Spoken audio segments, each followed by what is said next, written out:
नमस्कार. संघर्ष वृत्तवाहिनीमध्ये आपलं स्वागत. घेऊया ठाणे आणि आसपासच्या परिसरामधील घडणाऱ्या महत्त्वाच्या घडामोडींचा आढावा.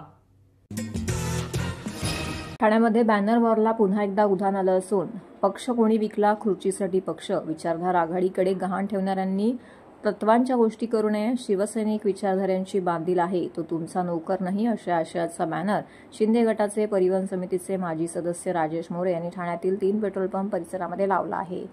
तर हरिनिवास सरकार येथे उद्धव ठाकरेंचे दिल्ली सोनिया गांधी व शरद पवार यांच्या चरणी लोटांगण घालतानाचं व्यंग्यचित्र बॅनरवरती लावलं आहे. काही अंतरावरती उद्धव ठाकरेंच्या शिवसेनेचे ठाणे जिल्हा प्रमुख केदार दिघे यांनीही बॅनर लावला आहे की शिवसेना पक्ष कोणी चोरला, दुसऱ्यांची गोष्ट चोरणे हे हिंदुत्व नाही. काय आहे हिंदुत्व? आपल्या प्रतिक्रिया आम्हाला व्हॉट्सअप क्रमांकावरती नोंदवा, असं आवाहन करणारा एक बॅनर केदार दिघे ठाकरे गटाकडून लावण्यात आलेला आहे. दरम्यान विरोधकांनी लावलेले बॅनर हा एक केविलवाणा प्रकार आहे.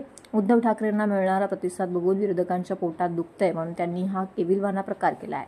स्वतःची खुर्ची वाचवण्यासाठी दिल्ली पाय धरण्यासाठी कोणकोणते नेते वेशभूषा बदलून गेले असे केदार दिघे यांनी पत्रकारांशी बोलताना सांगितले. तर उद्धव ठाकरेंच्या शिवसेनेच्या वतीने या विरोधात कार्यकर्त्यांकडून घोषणाबाजी करत निषेध व्यक्त केला. तसेच उद्धव ठाकरेंच्या विरोधात लावण्यात आलेला बॅनर नौपाडा पोलिसांमध्ये तक्रार केल्यानंतर उद्धव ठाकरे विरोधात लावण्यात आलेला बॅनर या ठिकाणी काढण्यात आला.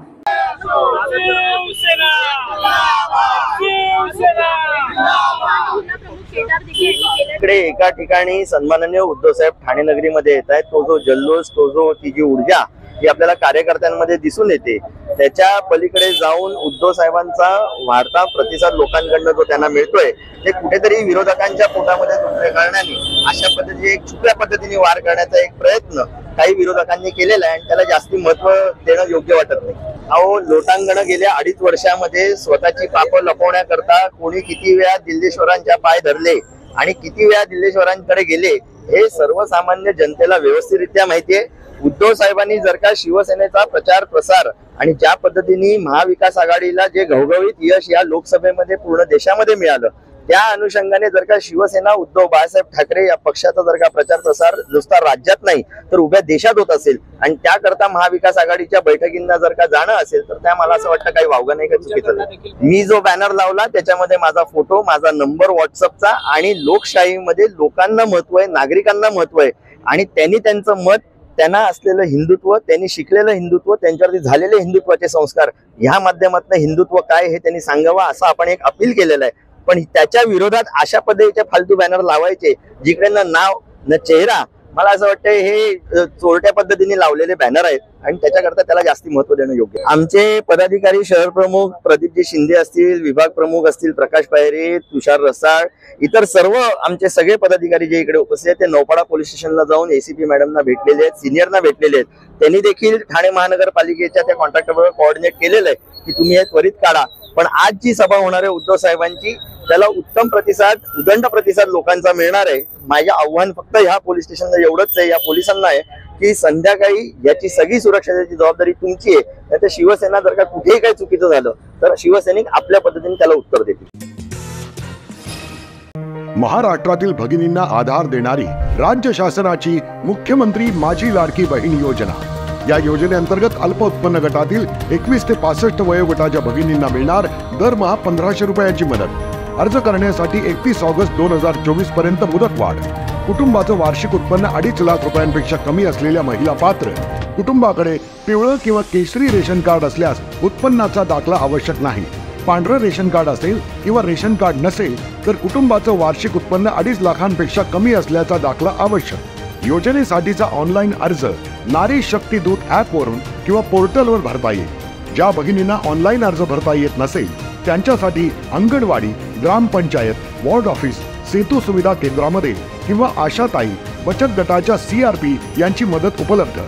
आता आपल्याला अभिमानानं म्हणता येईल, सुखी आणि सुरक्षित आहे माझी लाडकी बहीण.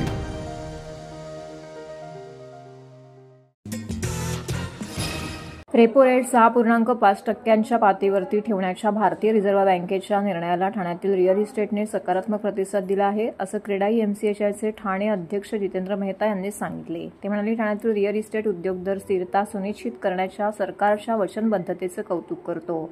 यामुळे रिअल इस्टेट आणि पायाभूत सुविधांमध्ये वाढ राखण्यास मदत होईल, असं ते म्हणाले. क्रेडाई एमसीएचआय ठाणेला अपेक्षा आहे की या निर्णयामुळे गृहनिर्माण बाजारातील मागणी वाढेल, विशेषतः मिड सेगमेंट श्रेणीतील, जी ठाण्याच्या रिअल इस्टेटच्या एकूण वाढ आणि विकासासाठी महत्त्वपूर्ण आहे. ठाण्यातील रिअल इस्टेटमध्ये परवडणाऱ्या लक्झरी विभागात सातत्याने वाढ होत आहे आणि सध्याच्या दरातील स्थिरतेमुळे ही गती कायम राहण्यास मदत झाली पाहिजे. गृह बाजारात आणि अधिक गुंतवणुकीला प्रोत्साहन देऊन अनुकूल कर्जदारांचा फायदा गृह खरेदीदारांना होत राहील. गृह बाजारामध्ये अधिक गुंतवणुकीला प्रोत्साहन देऊन अनुकूल कर्जदारांचा फायदा गृह खरेदीदारांना होत राहील, असं ते म्हणाले.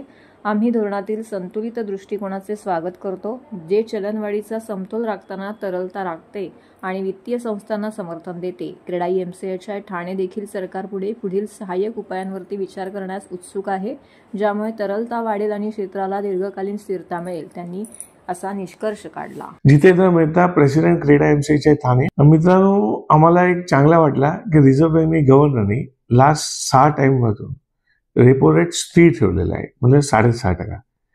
तरी फायदा काय होणार, रिझर्व्ह मतलब जो हाऊसिंगमध्ये त्यांच्या लई बेनिफिट होणार आहे. जो इन्फ्लेशन कंट्रोल करायची त्यांची एक मोठी यंत्रणा आहे, ते पाठीमागे आहे. तर इन्फ्लेशन बी कमी होणार, कंट्रोलमध्ये राहणार आणि आपली हाऊसिंगची डिमांड वाढणार. MMR रिजन आणि अफोर्डेबल हाऊसिंगमध्ये त्यांच्यावरती जास्त इम्पॅक्ट आहे. म्हणजे continuously it is a statement, म्हणजे 6.5. तर ते चांगला मूव आहे आणि we welcome the move of the Reserve Bank governor. Thank you very much. नुकताच श्रावण महिना सुरू झाला असून श्रावणातील पहिल्या शनिवार निमित्त ठाणे शहरात असलेल्या विविध ठिकाणी शनी हनुमान मंदिरात भाविक भक्तांनी मोठ्या संख्येने हनुमानाचं दर्शन घेण्याकरिता गर्दी केली होती.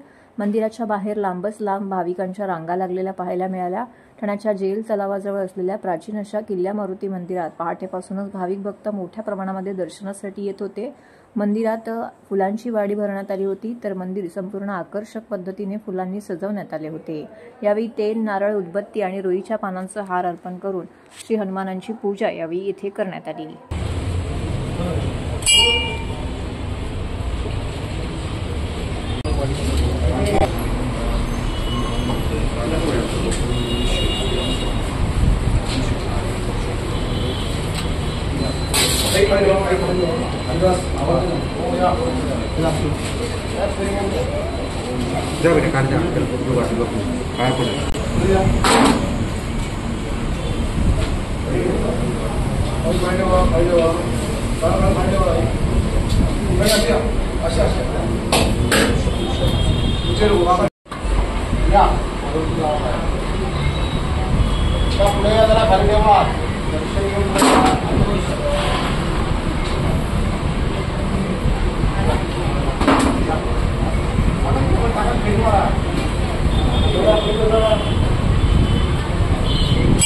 एक प्रकाश एक फक्त एक सोड.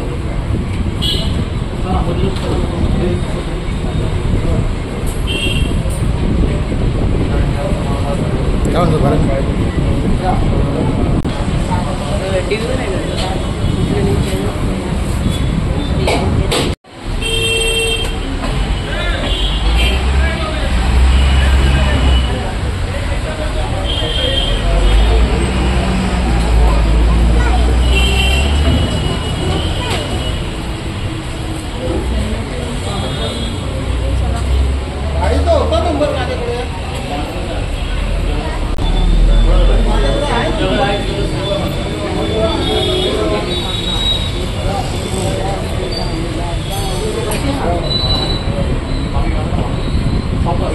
ये स्टॉप कर ना.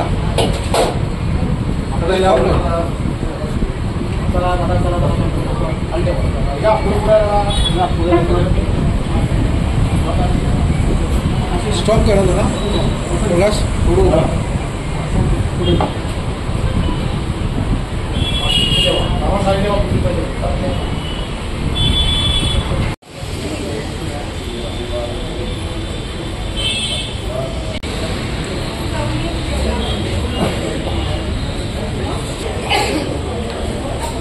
बनवा काका एकदम भारी. कर्मवीर सुनील खांबे यांच्या मार्गदर्शनाखाली आणि त्यांच्याच संकल्पनेतून साकार होत असणाऱ्या आंबेडकर राईट्स युनायटेड अलायन्सतर्फे महामानव डॉक्टर बाबासाहेब आंबेडकर यांच्या सामाजिक, शैक्षणिक आणि राजकीय वाटचालीस दिलेल्या सक्रिय योगदानाबद्दल तसेच राजे, फुले, भोसले, शाहू आंबेडकर चळवळीत उल्लेखनीय मोलाचे योगदान देऊन संपूर्ण मानवजातीच्या कल्याणाकरिता आपले आयुष्य अर्पण केलेल्या महान विभूती गुरुवर्य कृष्णाजी केळुसकर, गुरुवर्य केशव आंबेडकर, प्रबोधन ठाकरे, संत गाडगे महाराज, दादासाहेब गायकवाड, कर्मवीर संभाजी दादासाहेब गायकवाड, शाहीर अण्णाभाऊ साठे यांसारख्या एकूण 70 महान विभूतींना मरणोत्तर जीवनगौरव पुरस्कार सोहळा उपस्थित मान्यवरांच्या हस्ते प्रदान करण्यात आला. कर्मवीर सुनील खांबे यांच्या वाढदिवसानिमित्त सायंकाळी गडकरी रंगायतनेतर हा पुरस्कार सोहळा संपन्न झाला. डॉक्टर बाबासाहेब आंबेडकरांच्या पुतळ्यास अभिवादन करून व मशाल प्रज्वलित करून महान विभूतींना अभिवादन करण्यात आले.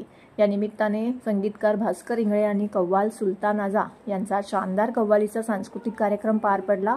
यावेळी संदीप खांबे यांनी सूत्रसंचालनाचे तसेच उपस्थित सर्वांचे आभार देखील मानले. तर कर्मवीर सुनील खांबे यांना वाढदिवसानिमित्त शुभेच्छा देण्याकरिता मोठ्या संख्येने या ठिकाणी नागरिकांनी गर्दी देखील केली होती. त्या पहिल्या व्यक्तीला ताट दिलं जातं त्याप्रमाणे पहिलं ताट हे बाबासाहेब जोपर्यंत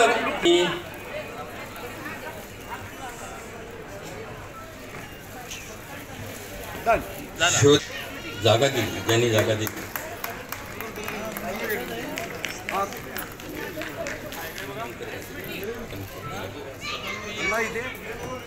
ज्यांनी बाबासाहेबांना पहिल्या परिषदेसाठी जागा दिली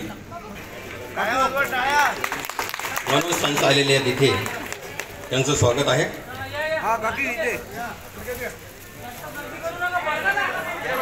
बाबासाहेबांच्या काळामध्ये कुठलाही चार्ज न घेता आपल्या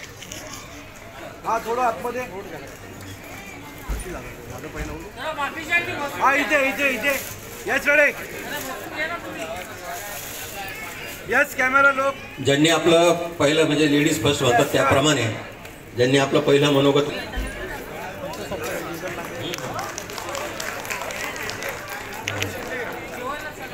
बाबासाहेबांचं ज्याप्रमाणे मी म्हटलं की बाबासाहेबांचं पहिलं चरित्र ज्या व्यक्तीने लिहिले ते पद्मश्री आदरणीय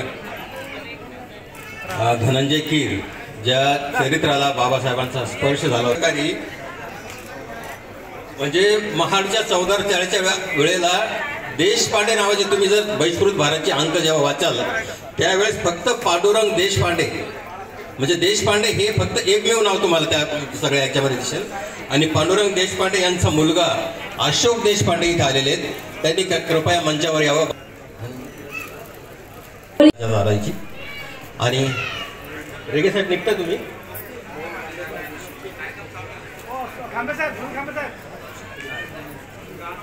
यस रेडी काय ना हा इथे भाऊ या यानंतर मी विनंती करतो महाराष्ट्र अध्यक्ष मोहन खांबे रिपाई यांच्या हस्ते बाबासाहेबांच्या नंतर धडाडीने ज्यांनी पुढे नेली त्या शामुताई भोईर त्यांच्या परिवारातली लोक आलेली आहेत. त्यांना विनंती आहे कृपया व्यासपीठावर यावं. मी विनंती करतो मगरे साहेबांना की त्यांनी त्यांना पारितोषिक.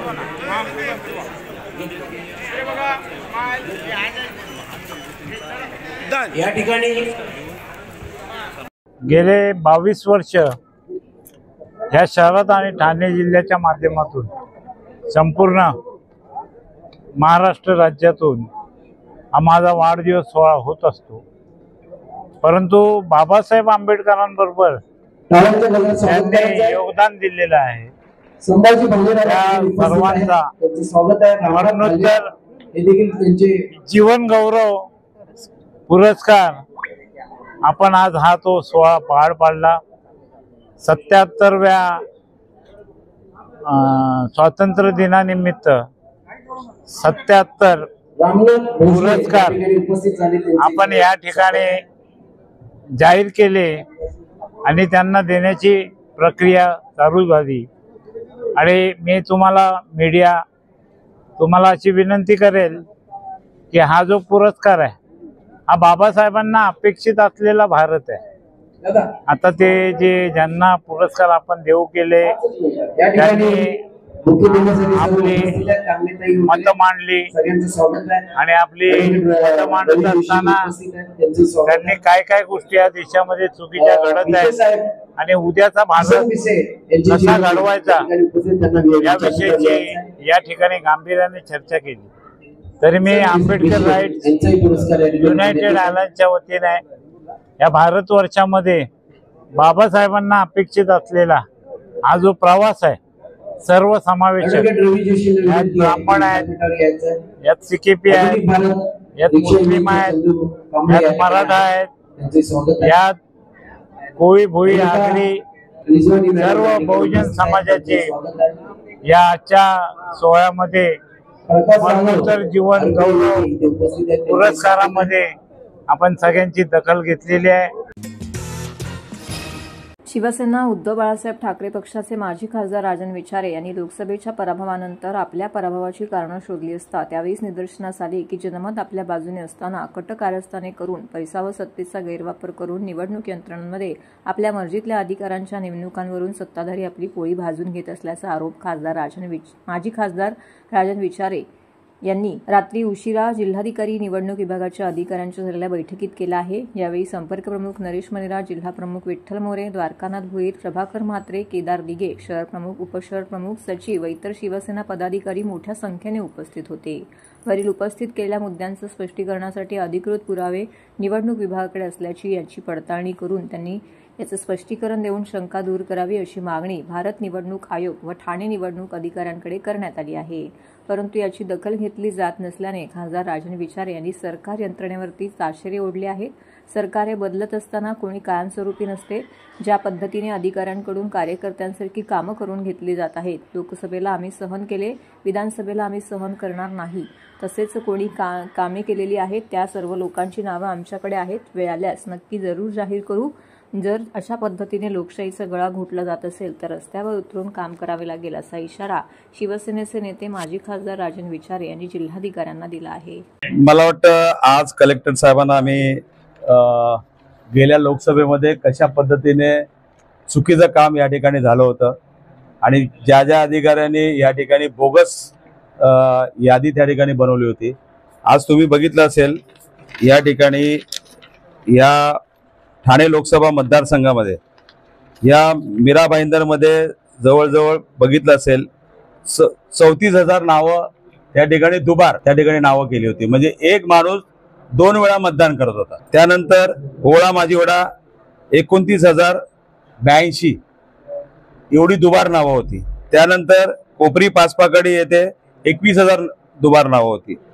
त्यानंतर ठाणे विधानसभा 16,760 नावं होती।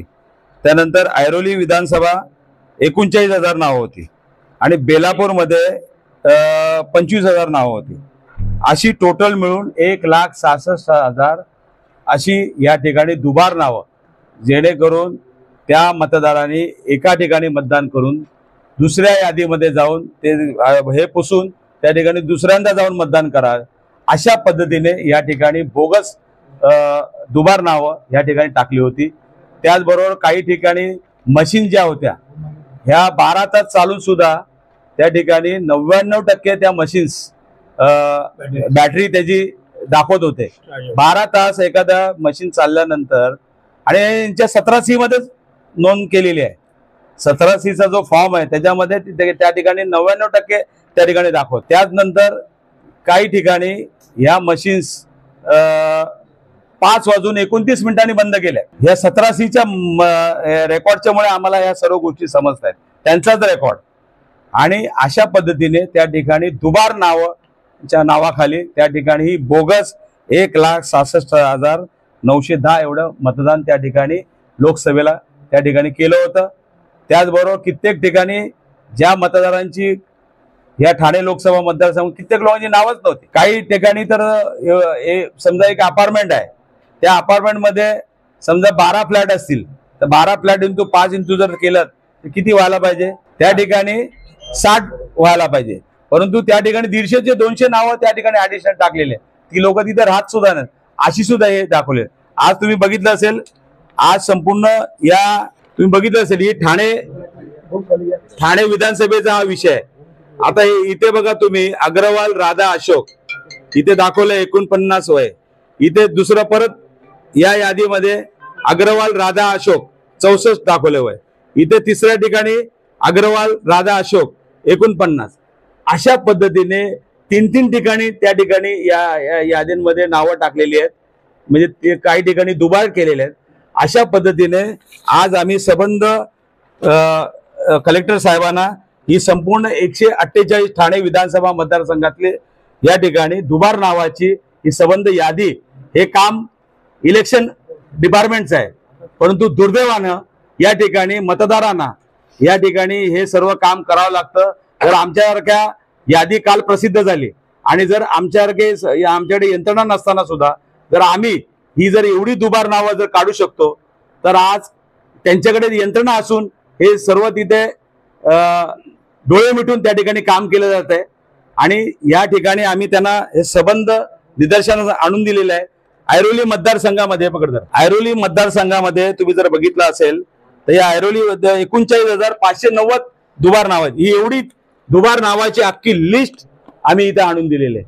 हे आमचं काम आहे. परंतु गेल्या लोकसभेच्या निवडणुकीमध्ये जो काही यांनी गैरप्रकार करून या ठिकाणी सत्तेचा गैरवापर करून जो लोकांचा विश्वासघात या ठिकाणी केलेला आहे आणि त्याचा पर्दाफाश करण्यासाठी आज आम्ही या ठिकाणी कलेक्टर साहेबांना पुराव्यासकट या ठिकाणी दिलेले आहेत. आणि आम्ही त्यांना सांगितलेलं आहे की आज तुम्ही हे जे केलेत लोकसभेला ठीक आहे, परंतु येणाऱ्या विधानसभेमध्ये आमचे प्रत्येक मतदार जे काय आमचे कार्यकर्ते आहेत हे सक्षमपणे एका यादीमध्ये 20-20 लोक आमची काम करतायत.